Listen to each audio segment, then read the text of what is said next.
فقد سمعنا عن علماء كثيرين وعن طلاب علم كثيرين، فلما قابلناهم وجلسنا معهم فإذا هم دون ما كنا نسمع إلا أنتم يا شيخ.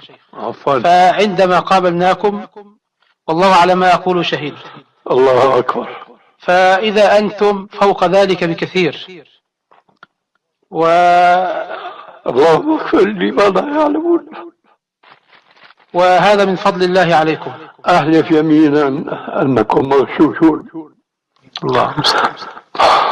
علمتنا أن نقول يا شيخ اللهم اجعلني نعم عند خير مما يظنون واغفر لي ما لا يعلمون، وهذا ما نقول دائما.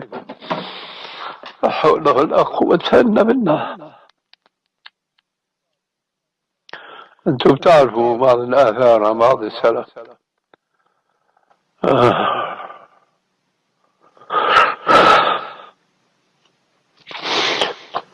يمكن أنتم أحفظ مني، لكن لعلي أروي شيئا من معنى أنه لو عرفتم حقيقتنا ما مشيتم معنا.